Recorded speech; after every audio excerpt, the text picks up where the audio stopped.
겨울의 끝자락, 경북 영덕의 바닷바람은 뼛속까지 스며들 만큼 차가웠다. 하얀 눈이 고요하게 내려앉은 작은 마을 한복판에서 서윤아는 순백의 드레스를 입고 천천히 걸어가고 있었다. 발밑의 눈이 사각사각 울리는 소리만이 침묵을 깨고 있었다. 그녀의 얼굴은 결혼식이라는 단어가 무색할 만큼 어두웠고 입술은 굳게 담은 채 떨리고 있었다. 작은 예식장, 하객은 10명도 되지 않았다. 누구도 웃지 않았다. 누구도 축복하지 않았다. 신랑은 김현태, 74. 재계에서 손꼽히는 중견그룹의 창업자였으나 최근 병으로 은둔하며 모습을 드러내지 않고 있었다. 그리고 오늘 자신보다 50세 살 어린 여자와 혼인신고를 하며 사람들 앞에 섰다. 진짜 결혼이야? 돈 때문이지 뭐. 저 여자애 고아라며? 속삭임은 예식장 구석구석을 비집고 들어왔다. 그 말들은 서윤아의 귓가를 스쳐 지나가면서도 마음속 깊은 곳에 박히는 것 같았다. 그녀는 고개를 들지 않았다. 김 회장 또한 휠체어에 앉은 채 시선을 떨군 상태였다. 그는 눈빛조차 흐릿했고 손은 떨리고 있었지만 묘하게도 그녀를 향해 무언가를 말하고 싶어하는 눈치였다. 예식은 단 20분 만에 끝났다. 사진도, 케이크도, 축가도 없었다. 반지는 없었고 꽃도 없었다. 오직 이름만 기입된 혼인신고서가 테이블 위에 놓여 있었다. 이제부터 김유나 씨입니다. 공무원의 말에 유나는 아무 대답도 하지 않았다. 고개를 숙인 채 가볍게 인사만 하고 예식장을 나섰다. 밖은 여전히 눈이 내리고 있었다. 김 회장의 비서가 유나를 안내해 차에 태웠다. 회장은 이미 차량에 탑승해 있었고 차는 천천히 산길을 따라 올라가기 시작했다. 유나 씨. 갑작스레 들려온 목소리에 그녀는 놀라 고개를 돌렸다. 그것은 김 회장이었다. 작고 가라앉은 그러나 분명한 목소리였다. 이 결혼이 무거운 짐이 되지 않기를 바랍니다. 그는 그것만을 말한 뒤 다시 창밖을 바라보았다. 유나는 아무 대답도 하지 않았다. 가슴 깊은 곳에서 무언가가 뻐근하게 밀려오고 있었다. 집은 산중턱, 바닷가를 마주한 고풍스러운 한옥이었다. 예스러운 나무 대문, 낡은 돌담, 그리고 텅 빈 마당. 눈은 그 위에 조용히 쌓여만 갔다. 여기서 같이 사나요? 유나가 조심스레 물었다. 비서는 짧게 고개를 끄덕였다. 회장님께선 이곳에서만 머무르실 겁니다. 당신도 여기서 지내게 될 거예요. 그날 밤, 유나는 따뜻한 방 하나를 배정받았다. 아무도 그녀에게 무슨 역할을 기대하는지 말해주지 않았다. 결혼을 했지만 누구도 신혼이라는 단어를 쓰지 않았다. 방에는 간이 침대, 작은 옷장, 그리고 창밖으로 바다가 보이는 창이 하나 있었다. 그녀는 침대에 앉아 두 손을 꼭 쥔 채 어둠 속을 바라보았다. 그런데 그때 조용히 들려오는 흐느낌 소리. 벽 너머였다. 낮은, 그러나 끊임없이 이어지는 흐느낌. 유나는 천천히 벽에 귀를 기울였다. 그것은 김 회장의 방에서 들려오는 소리였다. 그녀는 밤새도록 잠들 수 없었다. 이튿날 유나는 마당을 둘러보았다. 한옥은 오래된 느낌이었지만 정돈되어 있었다. 그러나 정작 사람 사는 기운은 느껴지지 않았다. 벽에는 오래된 가족 사진이 걸려 있었지만 그중 한 사진이 그녀의 발길을 멈추게 했다. 사진 속 여인은 유나와 너무도 닮아 있었다. 혹시 어머니인가요? 그러나 그녀는 어머니를 본 적이 없다. 이름만 남은 존재였다. 이 사진이 이곳에 있는 이유는 무엇일까? 왜 이 집에, 이 결혼에, 이 사람이 그녀를 받아들였을까? 그날 저녁, 김 회장은 식탁에 앉아 있었지만 아무것도 먹지 않았다. 유나도 말이 없었다. 둘 사이엔 오직 숟가락 소리와 벽식의 초침만이 존재했다. 그러나 식사가 끝나갈 무렵, 김 회장이 조용히 입을 열었다. 당신, 혹시 어머니 이름을 알고 있소? 유나는 조심스레 고개를 끄덕였다. 박지은이에요. 그 순간 김 회장의 손이 멈췄다. 그리고 그는 아주 작게, 그러나 분명히 말했다. 그 이름, 오랜만이군. 그날 밤 유나는 결심했다. 이 집엔 무언가가 숨겨져 있다. 이 결혼은 단순한 계약이 아니다. 김 회장은 그녀를 알고 있었다. 그녀가 누구인지, 어디서 왔는지, 그리고 그가 울었던 이유 또한. 그녀는 이 집의 진실을 파헤치기로 했다. 그 시작은 벽에 걸린 사진, 그 여인이 누구인지부터. 바깥에선 여전히 눈이 내리고 있었다. 그러나 유나의 가슴 속에는 작은 불씨 하나가 조용히 타오르고 있었다. 서유나는 그날 밤 잠들 수 없었다. 방 안은 따뜻했지만 그녀의 마음은 얼어붙은 듯했다. 회장의 질문, 어머니의 이름을 언급하던 떨리는 목소리, 사진 속의 여자. 모든 조각이 퍼즐처럼 흩어져 있었고 그녀는 그것들을 맞추지 않고는 앞으로 나아갈 수 없을 것 같았다. 아침이 밝자 유나는 조심스럽게 집안을 둘러보기 시작했다. 긴 복도, 여러 개의 방, 그리고 한쪽 끝에 위치한 문 하나가 눈에 들어왔다. 그 문은 다른 문들과 다르게 오래된 자물쇠로 잠겨 있었다. 왜 이 방만 잠겨 있을까? 유나는 몇 번 문을 밀어보았지만 꿈쩍도 하지 않았다. 자물쇠는 녹슬어 있었고 손잡이는 차갑게 식어 있었다. 그녀는 그 방 앞에 한참을 서 있었다. 무언가 말로 설명할 수 없는 끌림이 있었다. 마치 그 안에 자신이 몰랐던 진실이 숨어 있을 것 같은 느낌. 오후 늦게 유나는 김 회장의 비서를 다시 만났다. 차를 운전했던 중년 여성. 이름은 정미숙이었다. 그녀는 오랫동안 회장을 보필해온 사람으로 보였고 말수는 적었지만 눈빛만큼은 따뜻했다. 저기요. 저 방, 저 끝방 말이에요. 왜 잠겨 있는 건가요? 정미숙은 그녀의 질문에 잠시 머뭇거리더니 조용히 대답했다. 회장님이 아무도 들어가지 말라고 하셨어요. 20년 전부터요. 20년이요? 그 순간 유나의 머릿속에서 무언가 연결되었다. 그녀의 나이, 어머니가 세상을 떠난 시점, 그리고 이 집에 잠겨 있는 방. 그 방에 뭐가 있는지 말씀해 주실 수 있나요? 정미숙은 잠시 눈을 감았다가 다시 떴다. 그건 회장님께 직접 물어보세요. 하지만 조심하세요. 그 방은 그분에게 아직도 상처예요. 밤이 되자 유나는 다시 그 문 앞에 섰다. 손에 들고 있는 작은 머리핀 하나. 그녀는 자물쇠를 살피며 조심스럽게 핀을 꽂았다. 예전에 고아원에서 자물쇠를 풀던 기억이 어렴풋이 떠올랐다. 한 번만 열려줘. 찰칵. 생각보다 쉽게 열렸다. 문이 삐걱이며 천천히 열렸고 유나는 천천히 안으로 들어섰다. 먼지 냄새. 하지만 그 안은 오래된 것 치고는 너무 잘 정리되어 있었다. 방 한가운데에는 작은 유아용 침대가 놓여 있었고 벽에는 희미하게 바랜 벽지에 귀여운 동물 그림들이 그려져 있었다. 장난감 상자, 접힌 담요, 그리고 한쪽 책장에는 동화책이 꽂혀 있었다. 무엇보다도 유나의 시선을 끈 것은 벽 위에 걸린 액자였다. 그 안에는 아기 사진 한 장이 들어 있었다. 그리고 사진 아래 정성스레 써진 이름.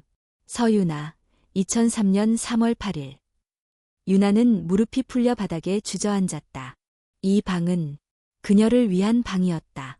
책장 위 나무 상자 하나가 놓여 있었다. 유나는 손을 떨며 상자를 열었다. 그 안에는 여러 장의 편지와 함께 작은 수첩 하나가 들어 있었다. 그 수첩은 분홍색 커버의 육아일기였다. 첫 장엔 정갈한 글씨체로 적혀 있었다. 유나에게 엄마가. 유나는 눈을 질끈 감았다가 천천히 다시 떴다. 그녀는 책장을 넘기기 시작했다. 3월 8일. 유나가 태어났다. 고생했지만 눈을 뜨는 그 순간 내 세상은 빛으로 가득 찼다. 3월 15일. 아직 몸은 회복되지 않았지만 유나의 손을 잡으면 아프지 않다. 4월 1일. 병원에서 퇴원했지만 돌아갈 집이 없다. 그래도 유나만 있으면 된다. 페이지를 넘길수록 유나는 자신이 태어난 이후 어머니가 남긴 작은 기록들을 접하게 되었다. 베넷짓, 첫 울음, 첫 미소. 그리고 어느 순간부터는 글씨가 흔들리기 시작했다. 5월 10일. 숨이 점점 가빠온다. 의사 선생님은 조용히 눈을 피했다. 5월 13일. 혹시라도 내가 먼저 떠난다면. 유나야, 너는 꼭 사랑받을 자격이 있는 아이란다. 마지막 장에는 봉투 하나가 붙어 있었다. 유나는 그것을 조심스럽게 뜯었다. 편지지 위에는 삐뚤하지만 진심 어린 글씨가 적혀 있었다. 유나야, 혹시 이 편지를 읽고 있다면 너는 살아있고 너는 이 집에 돌아왔다는 뜻이겠지. 엄마는 항상 내가 언젠가는 진실을 알게 되리라 믿었단다. 누구보다도 넌 소중한 아이야. 절대 스스로를 작게 여기지 마. 유나는 그 방에서 한참을 울었다. 그녀의 눈물은 억울함이나 분노가 아니라 처음으로 느끼는 깊은 사랑의 흔적에서 비롯된 것이었다. 비록 짧았지만 어머니는 분명 그녀를 사랑했고 지키고 싶어 했다. 그녀는 조용히 수첩을 가슴에 품고 방을 나왔다. 문을 다시 잠그지 않았다.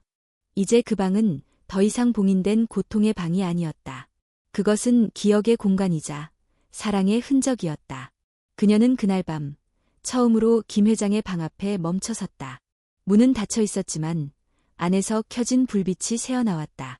저 회장님, 아니, 외할아버지. 작은 목소리였지만 유나는 말할 수 있었다. 문은 열리지 않았고 안에서도 대답은 없었지만 그녀는 더 이상 혼자가 아니었다. 며칠이 지났다. 한옥의 풍경은 변함없었지만 서유나의 내면은 완전히 달라져 있었다. 그녀는 이제 이곳이 단순한 낯선 집이 아님을 알고 있었다. 이 집은 어머니의 흔적이 남아있는 곳이었고 잊힌 사랑의 무덤이자 시작점이었다. 그녀는 여전히 김 회장과 제대로 마주하지 못했지만 매일 아침 식탁에서 눈을 마주치게 되었고 최소한의 인사는 오고 갔다. 말은 없었지만 둘 사이에 조용한 변화가 감지되었다. 그러던 어느 날 한겨울의 햇살이 유난히 밝던 오후 집 앞에 낯선 차량들이 멈춰섰다. 검정 세단에서 중년 남성과 젊은 여성이 내렸다. 남성은 양복 차림에 냉랭한 표정을 지었고 여성은 짙은 화장을 하고 코트를 휘날리며 집을 향해 걸어왔다.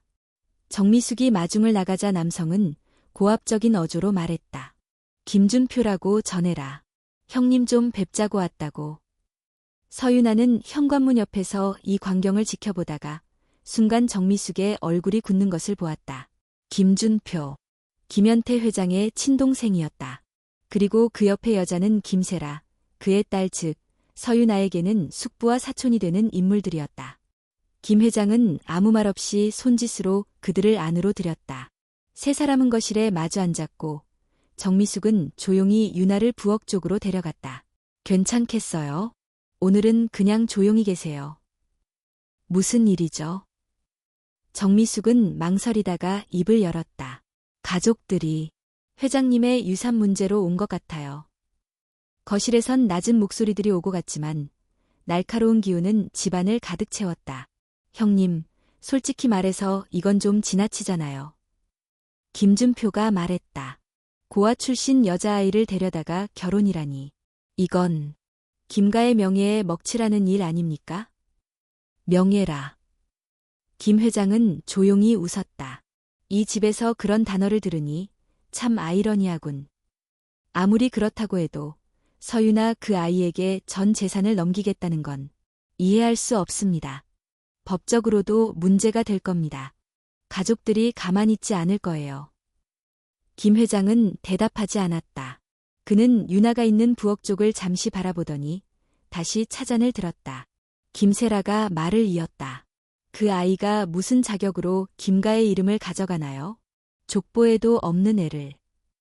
그 순간 유나가 거실로 걸어 나왔다. 정미숙이 말리려 했지만 그녀는 고개를 저었다. 제가 직접 듣고 싶어요. 제가 족보에도 없고 자격도 없다고요? 김세라는 놀라며 고개를 돌렸다. 당신이 서유나. 하. 이런 데서 사람을 직접 보다니. 당신이 뭘 안다고 함부로 말하는 거죠? 유나의 목소리는 떨렸지만 그 안엔 확신이 담겨 있었다. 김준표가 자리에서 일어나며 말했다. 서양의 동화처럼 생각하지 마요. 이건 현실이에요. 김 회장이 지금 정신이 온전한 상태인지부터 의심스러워요. 당신은 그냥 그만해. 김 회장의 낮지만 단호한 목소리가 울렸다. 이 아이는 내 손녀다. 박지은의 딸, 내 피를 이은 아이야. 순간 거실 안의 공기가 멈춘 듯했다. 김세라의 얼굴이 굳었다. 뭐라고요? 그 여자의 딸이요? 그래. 내가 외면했고, 버렸고, 죗값을 치르지 못한 딸의 아이. 그리고 내가 마지막으로 지켜야 할 사람이야. 김준표는 이를 악물었다. 그럼 형님은 이 아이에게 모든 걸 줄 작정이신 겁니까? 우리 가족은요? 형님의 회사, 재산, 명예는 이 아이가 이어가고 우리는 모른 척 하라고요? 김 회장은 대답하지 않았다. 유나를 바라보는 그의 눈에는 지친 듯한 연민과 마지막 남은 책임감이 담겨 있었다. 내가 원하는 건 돈이 아니에요. 유나가 조용히 입을 열었다. 이 집에 온 이후로 알게 됐어요. 어머니가 여기 살았고 나를 위해 방을 꾸며놓았고 당신이 외면했던 사랑이 여기에 남아있다는 걸. 나는 그 사랑을 지키고 싶어요. 당신들이 말하는 김가의 명예 같은 건 관심 없어요. 김세라는 입술을 깨물었다. 그녀는 무언가 말하려다 고개를 돌렸다. 그날 밤 김준표와 김세라는 말없이 떠났다. 남은 건 조용한 한옥과 그 안에서 점점 뚜렷해지는 한 사람의 존재감이었다. 유나는 바다를 바라보며 혼잣말처럼 중얼거렸다. 나는 여기서 태어나진 않았지만 여기서 살아야겠다고 느껴. 그게 엄마의 길이었고 나의 길이기도 하니까. 그녀는 이제 더 이상 외면당한 존재가 아니었다. 김가가 인정하지 않아도 그녀는 어머니의 딸이었고 그 진실은 누구도 부정할 수 없었다. 며칠이 지났다. 김가의 침입 이후 서유나는 더 이상 숨지 않았다. 그녀는 매일 아침 김 회장과 식탁을 함께했고 그와의 침묵 속 대화는 점점 부드러워지고 있었다. 가끔은 함께 정원을 걷기도 했고 유나는 집 안 곳곳에 남겨진 어머니의 흔적들을 정리하며 조금씩 마음을 다잡아갔다. 그러던 어느 날 오후 정미숙이 다급한 발걸음으로 유나를 찾았다. 유나 씨, 손님이 오셨어요. 서울에서 온 분인데 이름이 정민준 씨라고. 유나는 그 이름에 얼어붙었다. 정민준. 어머니의 일기 속에서 몇 차례 언급된 이름. 어머니가 마지막까지 편지를 보내지 못했던 사람. 그리고 그녀의 아버지. 거실에 들어서자 중년의 남자가 앉아 있었다. 깔끔한 정장 차림, 눈가에 깊게 팬 주름. 그러나 그 표정은 어딘가 계산적이었다. 서유나 씨죠? 그가 조심스럽게 말을 건넸다. 네, 당신은 정민준 씨. 그는 고개를 끄덕였다. 그래, 나는 내 아버지다. 그 말은 이상하리만큼 공허하게 들렸다. 아버지라는 단어가 그의 입에서 흘러나왔지만 유나는 어떤 감정도 느껴지지 않았다. 무슨 일로 오셨어요? 이야기 좀 하자꾸나. 오래된 이야기지만 지금은 말해야 할 것 같아서. 정민주는 깊은 숨을 쉬며 말을 이었다. 너희 어머니 박지은과 나는 대학 시절부터 알고 지냈다. 처음엔 서로 좋아했고 꿈도 같았다. 그런데 그녀가 임신을 했다고 말했을 때 나는 두려웠다. 그는 유나를 바라보았다. 그러나 유나는 그의 눈을 피하지 않았다. 내 부모는 가문의 체면을 중요시했다. 특히 김가와의 관계는 내 커리어에 큰 영향을 미쳤지. 그래서 나는 도망쳤다. 그리고 어머니는 혼자 아이를 낳고 죽었죠. 유나의 목소리는 평온했지만 그 안엔 매서운 단절이 담겨 있었다. 정민주는 머리를 숙였다. 미안하다. 너를 이렇게 늦게 만나게 된 것이 나도 그동안 죗값을 치르며 살아왔단다. 정말요? 서울에서 유명한 음악 아카데미 원장으로 성공적인 삶을 살고 계신 게 당신이 말하는 죗값인가요? 그는 아무 말도 하지 못했다. 그날 저녁 유나는 김 회장과 단둘이 앉아 있었다. 그녀는 정민준이 다녀간 이야기를 조용히 전했다. 김 회장은 아무 말 없이 찻잔을 들었다가 내려놓았다. 그자가 찾아왔군. 그런데 이상했어요. 그는 감정적인 사람이 아니었어요. 마치 무언가를 막기 위해 온 사람 같았어요. 김 회장은 조용히 입을 열었다. 정민주는 처음부터 책임질 생각이 없었어. 박지은이 아이를 낳겠다고 하자 그는 그녀를 밀어냈지. 그의 부모가 나를 찾아와 모든 걸 정리해달라고 했고 나도 그때는 자존심과 분노에 눈이 멀어 지은이를 멀리했지. 그럼 어머니는 완전히 혼자가 된 거예요. 그래. 그리고 그 결과가 지금 이거야. 내가 만든 죄, 내가 감당해야 할 벌이지.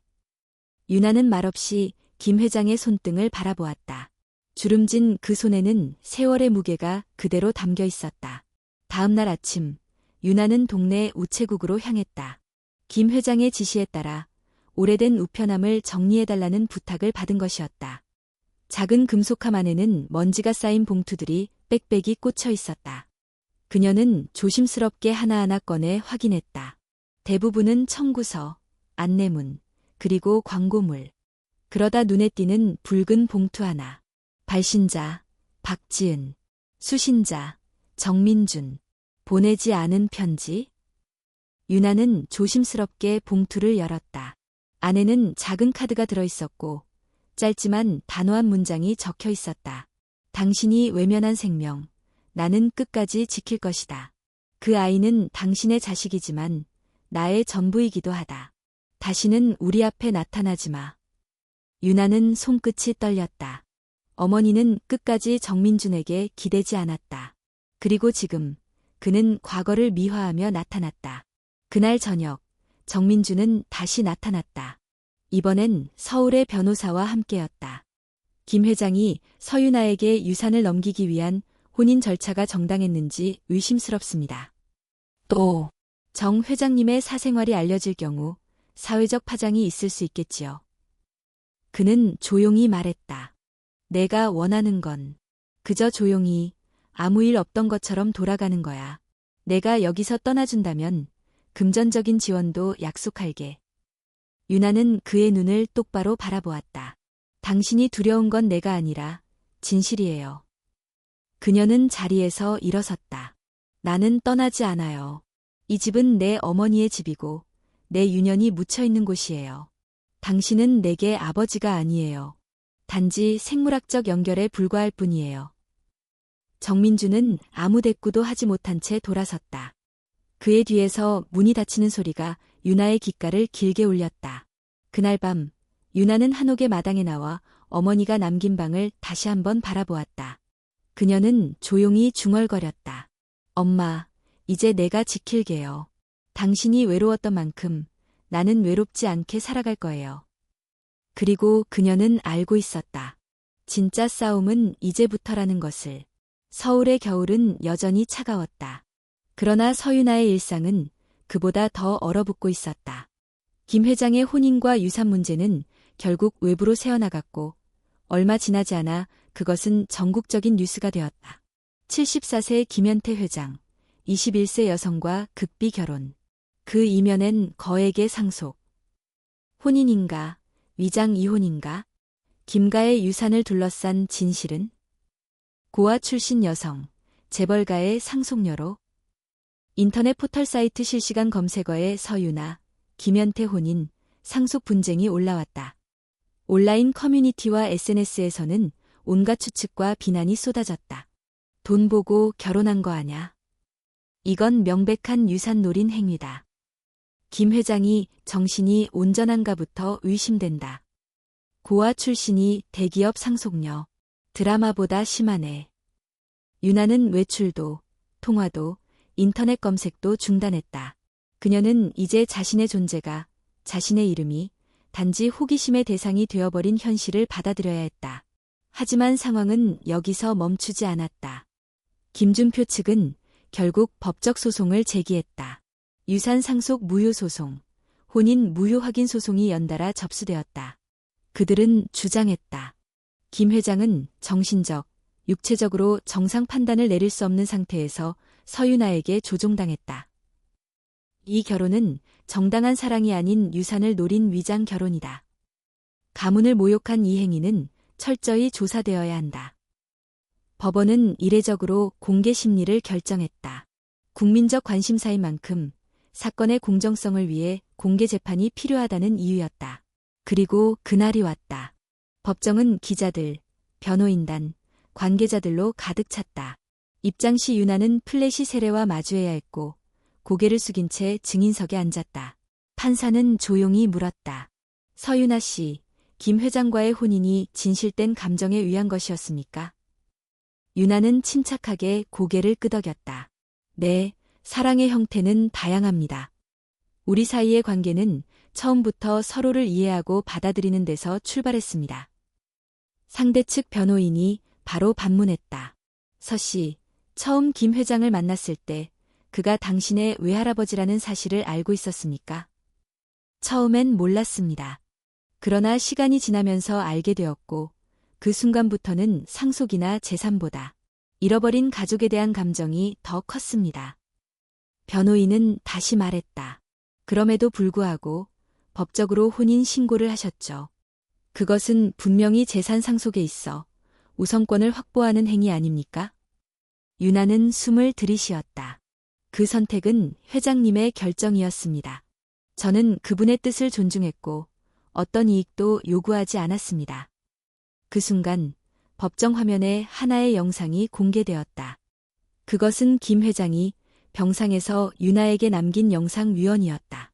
나는 내 손녀 유나에게 이 집을 그리고 내 재산의 일부를 물려주고자 한다.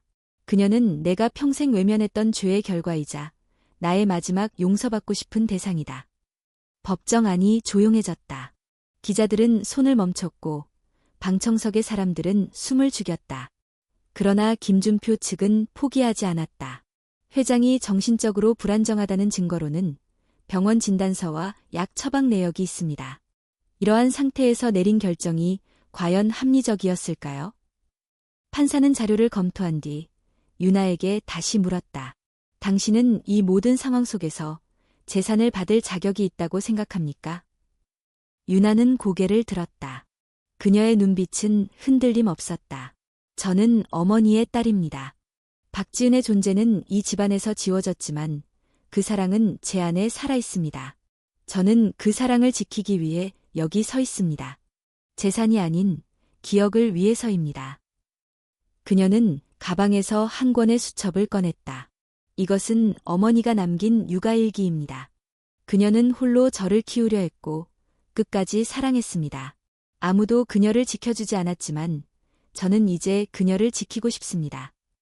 법정 안에 침묵이 흘렀다. 그녀는 마지막으로 말했다. 필요하다면 저는 전 재산을 포기하겠습니다. 그러나 제 어머니의 이름과 존재만은 다시는 지워지지 않도록 하겠습니다. 재판 후 그녀는 기자들 앞에서 짧게 마이크를 잡았다. 저는 이제 더 이상 숨지 않겠습니다. 비난도, 조롱도 감당하겠습니다. 하지만 진실은 언젠가 드러나게 되어 있습니다. 그녀의 말은 이내 SNS와 뉴스에 퍼졌다. 여론은 서서히 나뉘기 시작했다. 진심이 느껴졌다. 생각보다 강한 아이야. 누가 진짜 가족이고 누가 진짜 상속자지? 돈보다 중요한 게 있다면 이건 그 위에다. 그날 밤 유나는 김 회장의 침대 옆에 앉아 있었다. 그는 아직 의식을 완전히 회복하지 못했지만 손가락을 약하게 움츠리며 유나의 손을 잡았다. 외할아버지, 나 잘했죠? 그녀는 조용히 말했다. 나는 이제 도망가지 않아요. 이 집도, 어머니도, 당신도. 나는 끝까지 지켜볼 거예요. 그리고 그녀는 알아차렸다. 자신이 더 이상 소녀가 아니라는 것을. 이제는 누구의 보호도 아닌 스스로의 선택과 진실로 살아가야 할 어른이라는 것을. 눈이 녹고 있었다. 아직 봄은 멀었지만 영덕의 바닷바람은 한층 부드러워졌고 아침 햇살은 조금씩 따뜻해지고 있었다.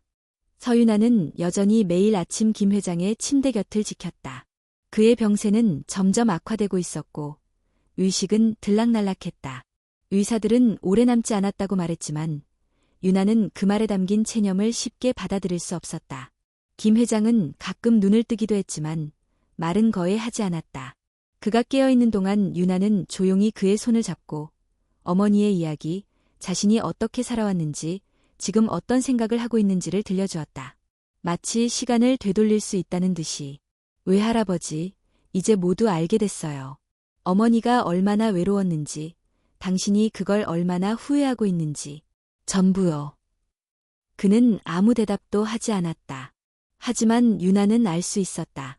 그의 눈에 맺힌 물기, 미세하게 떨리는 손끝, 그리고 무엇보다 그녀의 손을 놓지 않으려는 그 미약한 힘이 그의 마음을 대신하고 있었다.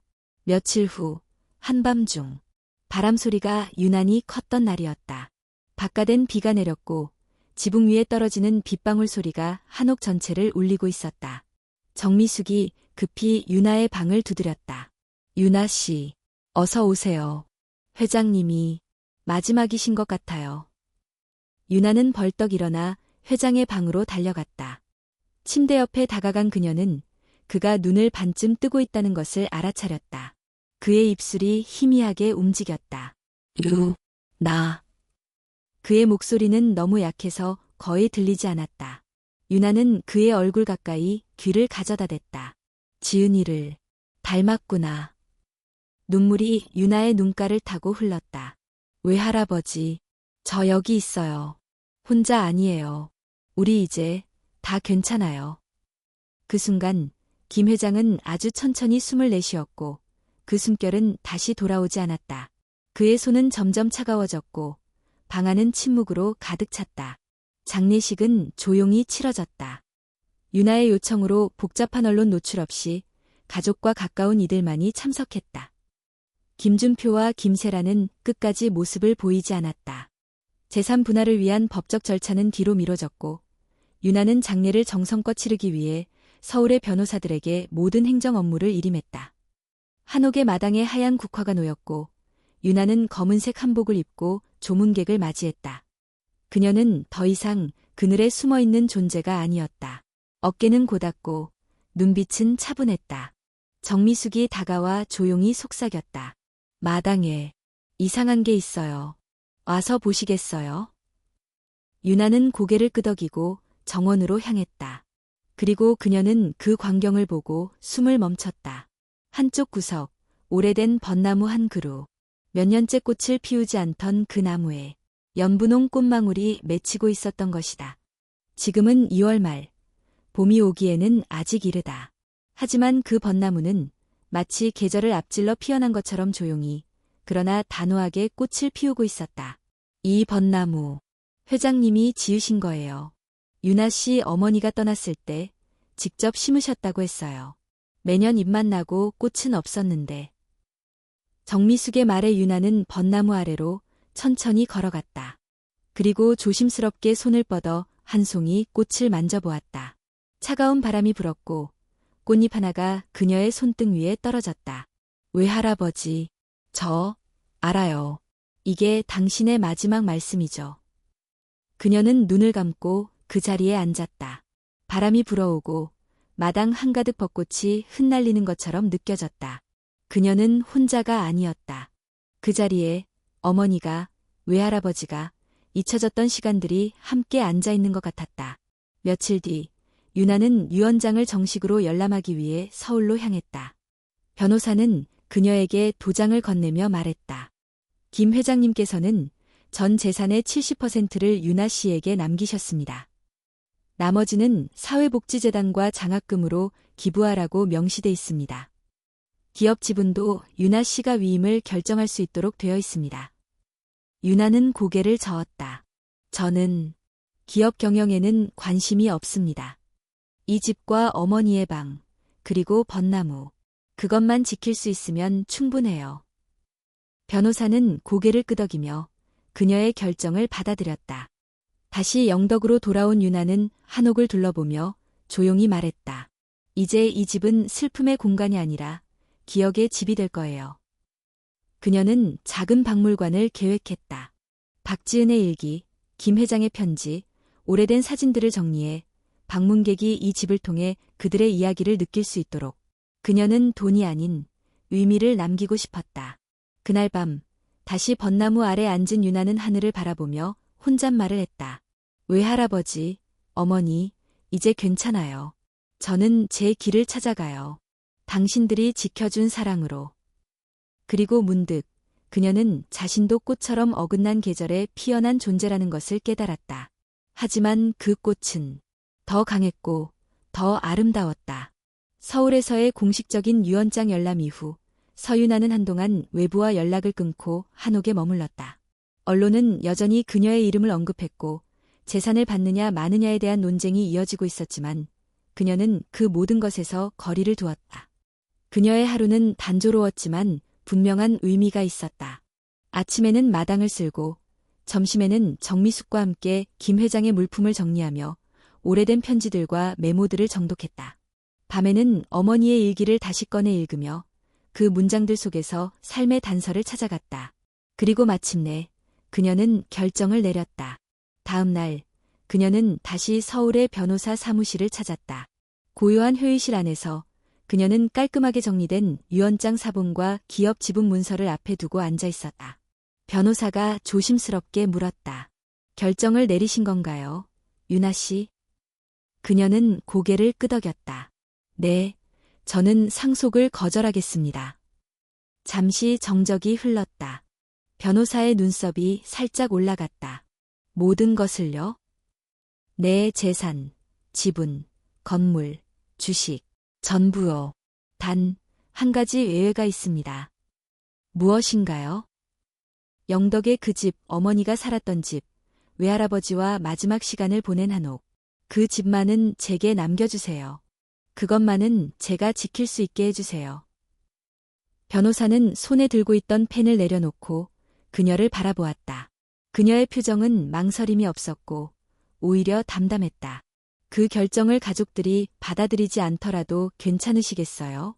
여전히 김가의 인물들이 이 결정을 뒤집으려 할 수도 있습니다. 괜찮아요. 저는 그들과 싸우려 하지 않아요.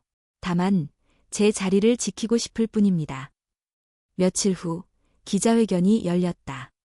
변호사는 그녀를 대신의 내용을 전했다.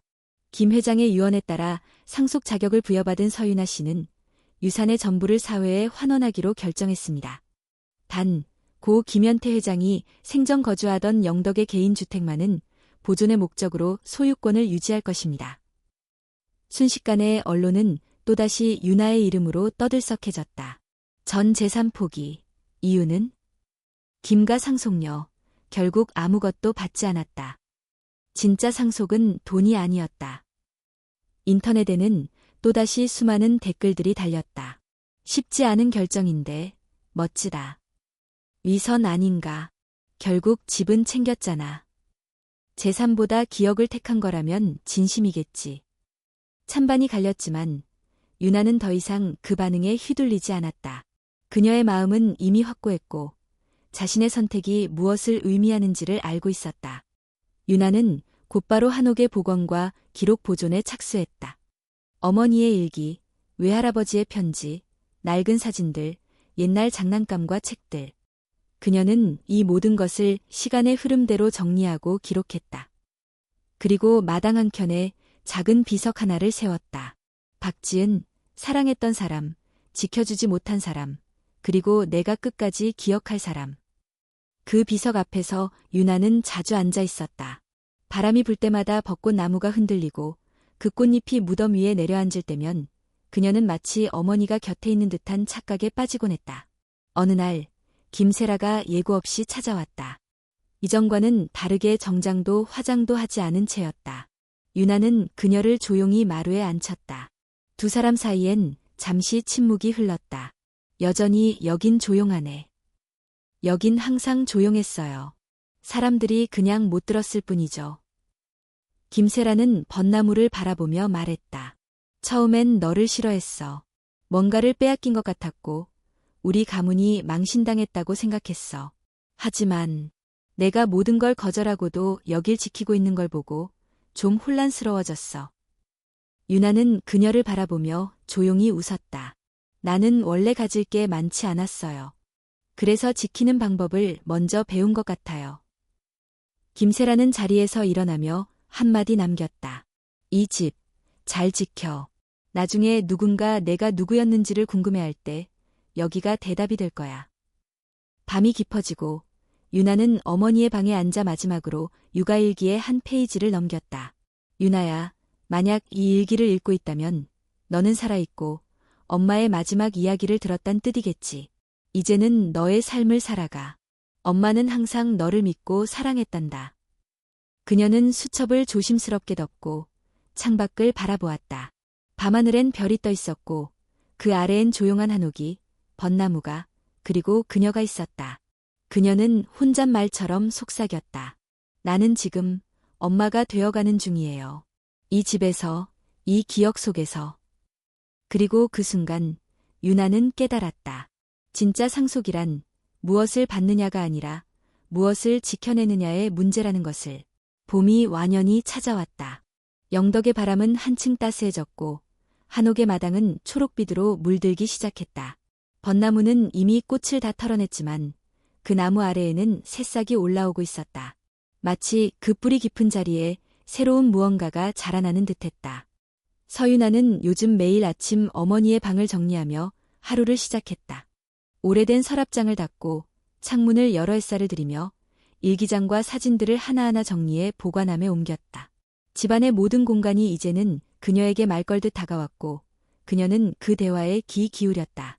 어느 날 그녀는 벽에 걸린 액자를 닦다가 우연히 액자 뒤에 얇은 종이 하나가 접혀 붙어 있는 것을 발견했다. 먼지가 쌓여 있었고 손에 닿지 않는 곳이라 그동안 놓치고 있었던 것이다. 조심스레 떼어낸 종이에는 발행 글씨가 적혀 있었다. 그리고 그 위에 또 하나의 종이 봉투가 살짝 접힌 채 끼워져 있었다. 봉투 앞면엔 단 하나의 문장만 쓰여 있었다. 유나에게 아주 먼 날을 위해 남긴 편지. 유나는 숨을 크게 들이쉬고 봉투를 열었다. 그 안에는 다소 구겨진 편지지 한 장이 들어있었다. 종이의 가장자리는 누렇게 변색되어 있었지만 글씨는 여전히 또렷했다. 편지를 읽기 전부터 유나의 눈엔 눈물이 고였다. 이건 어머니가 생전에 마지막으로 남긴 말일 것이고 아마도 유나가 이 집에 돌아오기 전에는 결코 닿을 수 없던 목소리였다. 그녀는 천천히 읽어내려갔다. 유나야, 이 편지를 언제 읽게 될지는 모르겠지만 분명히 언젠가는 내 손에 닿을 거라고 믿어. 엄마는 너에게 너무 많은 것을 남기지 못했어. 함께 보낸 시간도, 사진도, 이야기들도 부족했지. 하지만 내가 이 집에 돌아왔다면 그건 너도 이제 알게 됐다는 뜻이겠지. 사랑은 반드시 피어난단다. 비록 그것이 어떤 계절과도 맞지 않게 자라더라도. 유나는 눈물을 삼키며 다음 문장을 읽었다. 사람들은 쉽게 말하지. 가문이 중요하다고, 체면이 중요하다고. 하지만 나는 그렇게 믿지 않았어. 내가 태어났을 때 엄마는 세상의 모든 비난 속에서도 단 한순간도 후회한 적이 없어. 너는 엄마가 가장 잘한 선택이야. 그리고 너는 반드시 누군가의 상처를 꿰매줄 수 있는 사람이 될 거야. 편지는 계속되었다. 혹시 이 편지를 읽게 되었을 때 너는 어쩌면 외로울 수도 있겠지. 혹은 너무 많은 진실을 한꺼번에 알아서 혼란스러울지도 몰라. 하지만 기억해. 너는 단 한 번도 혼자가 아니었고 누군가의 실수로 인해 너의 가치가 사라지는 법은 없다는 걸. 유나는 편지를 다 읽고 나서도 한참 동안 말없이 앉아 있었다. 방 안은 고요했고 창밖에선 새가 지저귀는 소리가 들려왔다. 바람이 불어 창문을 살짝 흔들었고 커튼이 하늘거리며 어머니의 숨결처럼 느껴졌다. 그녀는 천천히 편지를 가슴에 안았다. 엄마, 저 들었어요. 정말로요. 그날 오후 유나는 마당에 작은 상자를 하나 묻었다. 상자 안에는 어머니의 일기 첫 장, 김 회장의 편지 사본 한 장, 그리고 마지막으로 그 편지를 넣었다. 그것은 더 이상 자신만의 비밀이 아니라 이 집의 기억으로 남겨두고 싶었기 때문이다. 정미숙이 그녀의 옆에 앉아 조용히 물었다. 왜 그걸 묻는 거예요? 간직해도 될 텐데. 유나는 미소를 지으며 대답했다. 언젠가 또 누군가 이 집에 찾아올지도 모르잖아요. 그 아이가 길을 잃었을 때 이야기가 방향이 되어줄 수 있으면 좋겠어요. 정미숙은 잠시 말을 잇지 못했다. 그리고 이윽고 고개를 끄덕였다. 당신은 정말 지은 씨와 닮았어요. 외면하는 법을 모르는 사람. 며칠 후 지역의 작은 박물관 운영자와 학예사들이 집을 방문했다. 유나는 그들에게 이 집의 기록과 구조, 의미에 대해 차분히 설명했다. 어머니의 방, 벚나무의 사연, 김 회장의 마지막 말들까지. 그녀는 이 집을 기억의 집이라 이름 붙였고 더는 개인의 공간이 아니라 많은 사람들이 고요히 머물 수 있는 치유의 장소로 만들기로 결심했다. 그날 밤 유나는 마지막으로 어머니의 방 불을 끄며 중얼거렸다. 엄마, 오늘도 많은 사람들이 당신의 이야기를 듣고 갔어요. 우리는 사라지지 않아요. 이야기가 이어지는 한 우리는 살아있어요. 창밖엔 별이 총총했다. 달빛이 마당을 비추고 바람은 다시 벚나무를 흔들었다. 꽃은 지고 없었지만 유나는 그 나무 아래에서 또 하나의 봄을 기다릴 수 있을 거라 믿었다. 그녀는 알고 있었다. 이제 끝이 아니라 시작이라는 것을. 그리고 그 시작은 바로 그 마지막 편지에서부터 온다는 것을. 봄은 완전히 자리를 잡았다. 영덕의 바다는 부드러운 파도 소리로 마을을 감싸고 있었고 한옥의 정원은 초록과 노란 빛으로 가득 찼다. 서유나는 여전히 매일 아침 한옥을 돌보며 조용한 일상을 보내고 있었지만 그녀의 내면은 점점 새로운 움직임으로 채워지고 있었다. 어머니의 편지를 읽은 후 유나는 더 이상 과거에만 머무르지 않기로 결심했다. 상처를 보듬는 것만이 아니라 자신의 길을 스스로 만들어가야 할 때라고 느꼈다.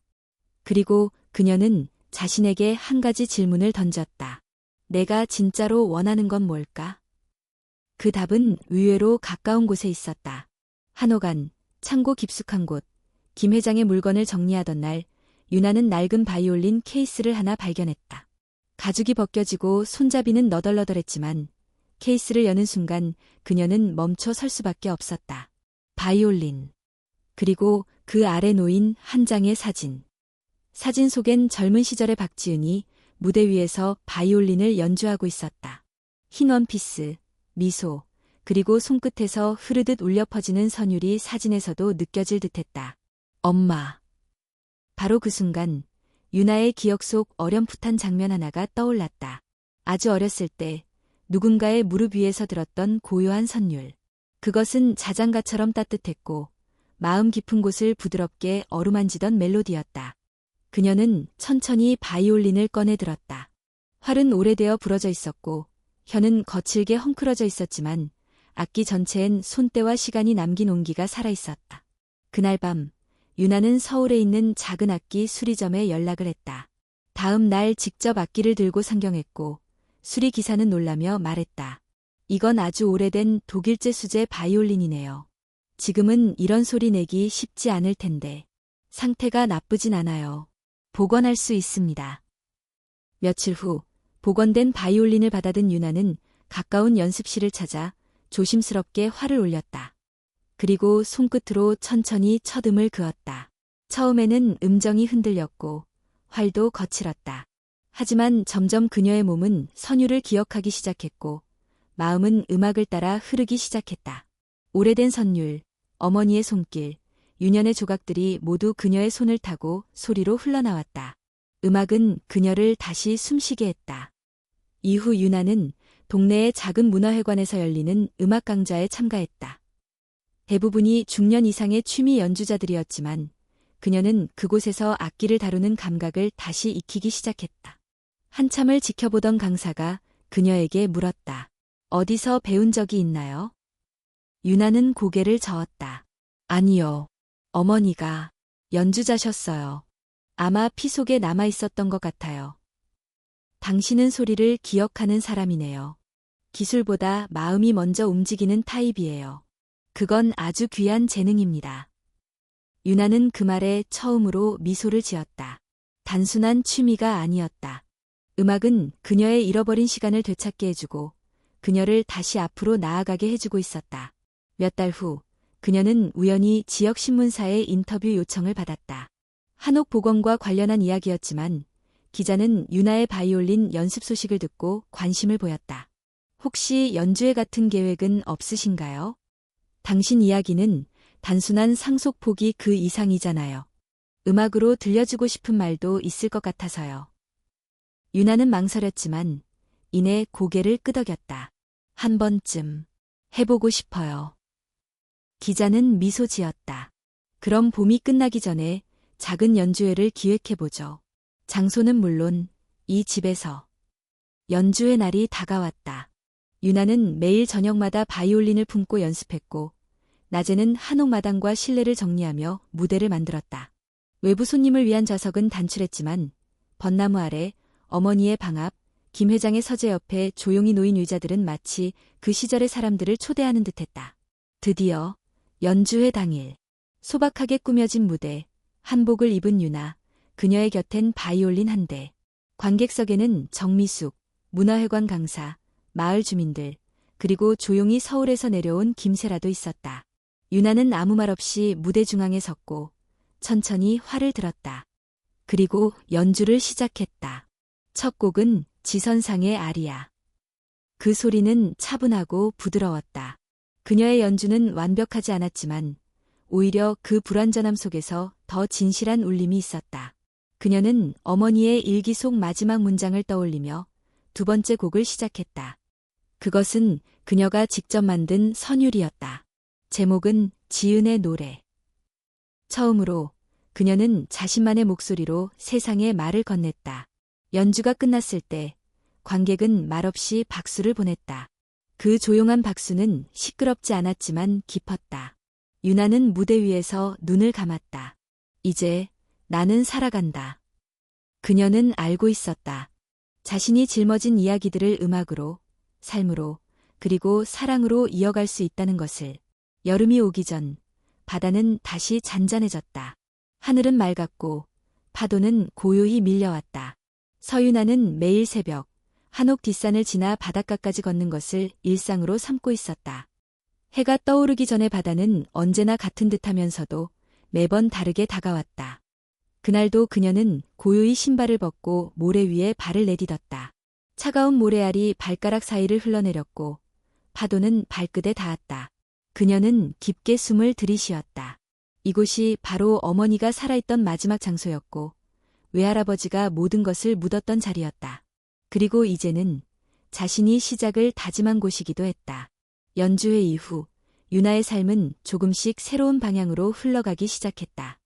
그녀의 이야기는 지역사회를 넘어 전국적으로 조용한 울림을 남겼고 다큐멘터리 감독이 찾아와 그녀의 삶과 한옥의 이야기를 영상으로 담고 싶다고 제안하기도 했다.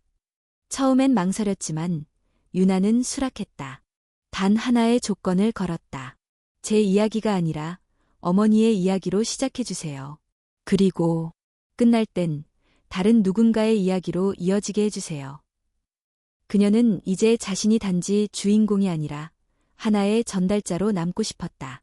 한옥은 어느덧 마을 사람들과 청년들, 예술가들이 드나드는 문화 공간이 되었고 지은의 집이라는 이름으로 불리기 시작했다. 그 집에서 많은 이들이 연습을 하고 글을 쓰고 그림을 그렸다. 모두가 상처를 가진 채 왔고 유나는 말없이 그들을 반겼다. 그녀는 그렇게 말 대신 공간으로 치유하는 법을 배워가고 있었다.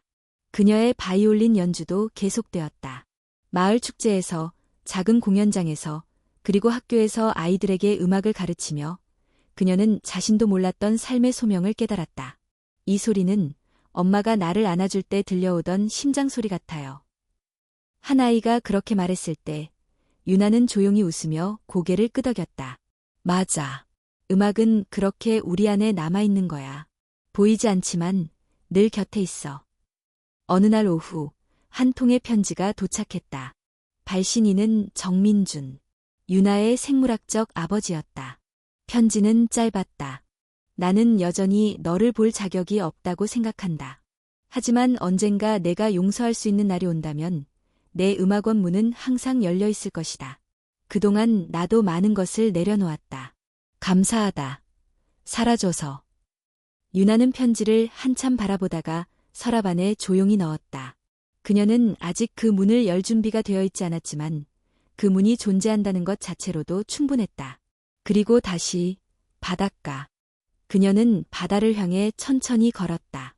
발밑에 남긴 발자국들이 물결에 씻겨 사라졌다. 유나는 그 흔적들을 바라보며 중얼거렸다. 사라진다고 해서 없었던 건 아니야. 다만 다른 모양으로 남는 거야. 그녀는 해변 가까이에 앉아 가방에서 바이올린을 꺼냈다. 바닷바람이 현을 흔들었고 그녀는 조심스럽게 활을 들었다. 그날의 곡은 지은의 노래였다. 연주회에서 선보였던 곡이었지만 오늘은 처음으로 바다를 향해 연주했다. 아무 관객도 없는 자리였지만 그녀는 마음 깊은 곳에서 누구보다 따뜻한 응답을 들을 수 있었다. 어머니의 웃음소리. 외할아버지의 낮은 목소리, 어릴 적 자기 자신이 듣던 자장가의 울림, 모두가 이곳에 있었다. 해가 수평선 위로 떠오를 즈음, 그녀는 조용히 일어섰다. 손에 들고 있던 악기를 다시 천천히 케이스에 넣으며 마지막으로 바다를 바라보았다. 그녀는 지금까지 많은 것을 잃었지만 동시에 더 많은 것을 얻었다. 가족의 정예, 용서의 의미, 그리고 자신이 사랑하는 방식에 대해. 한때 그녀는 버려졌고 잊혔으며 왜 태어났는지도 몰랐다. 하지만 지금 그녀는 누구보다 분명히 말할 수 있었다. 나는 살아있고 나는 이 삶을 내 손으로 다시 쓰고 있어. 한옥으로 돌아오는 길, 그녀는 벚나무 앞에 멈춰 섰다. 꽃은 지고 없었지만 가지 끝엔 또 다른 봉오리가 자라나고 있었다. 여름이 오기 전 다시 한번 꽃을 피우려는 준비가. 그녀는 조용히 웃으며 말했다. 우리 또 피자.